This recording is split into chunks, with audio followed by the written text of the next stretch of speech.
Welcome to WayForward. Come on in and we'll take a look at DuckTales.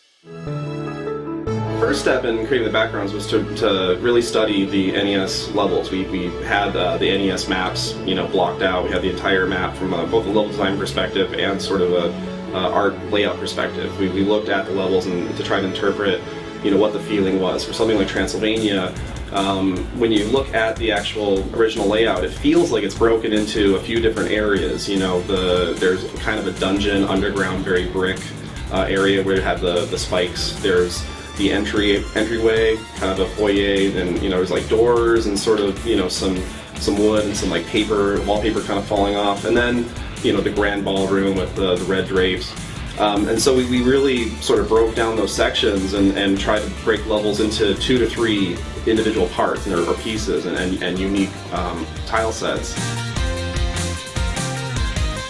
So in some levels, it is all just a big long either a series of rabbit trails or a big loops in on itself. And if you'd only know that you could start here and just wander in, you could get to the boss right away.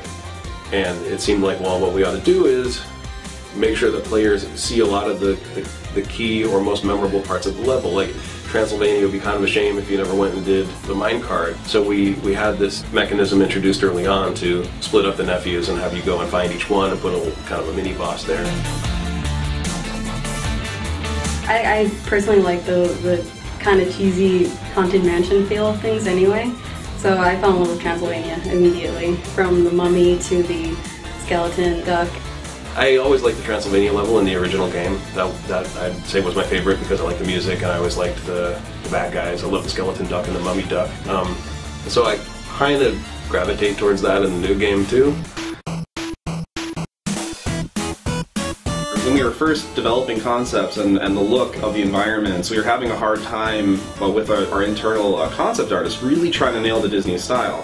We have incredibly talented people, but there's this certain look, and so we did an internet search and we were looking up DuckTales backgrounds and different concept art, and I came across a blog with sketches from the original show, like thumbnails and actual layout drawings from the original show. It all came from one place, came from this one guy, Mike Peraza, and I thought, well, let's just contact him, see maybe he has a stockpile of layout art that we can rifle through and take some photos and scans, and he just wanted to work with us. And so we actually contracted him to work on the game. And the funny thing about Mike Peraza is he worked on the original DuckTales show, and now he's a Disney Imagineer.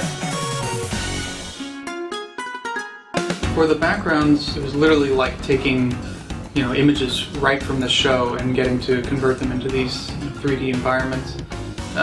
So it was absolutely a blast getting to sort of cut them up and place them together to create, the depth that you see in the game. And we would take the individual layers of that mountainscape and just sort of subtly take out, the contours of that mountain, make the forms that are closer to the camera actually come out towards you with really basic geometry, but the effect was actually really powerful.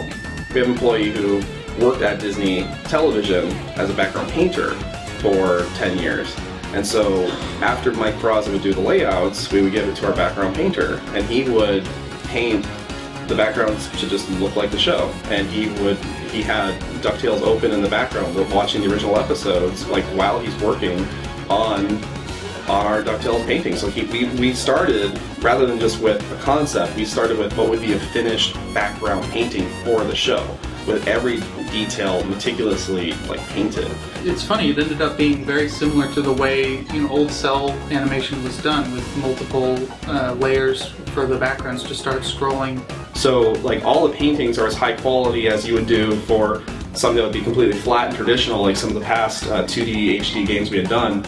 But starting with these giant paintings, we had very large textures. So we're really pushing the limits of some of these consoles and how much texture memory they have with all the textures and all the frames of animation and the particle effects and and the result is amazing with this game running at 1080p and 60 frames a second. It's just spectacular.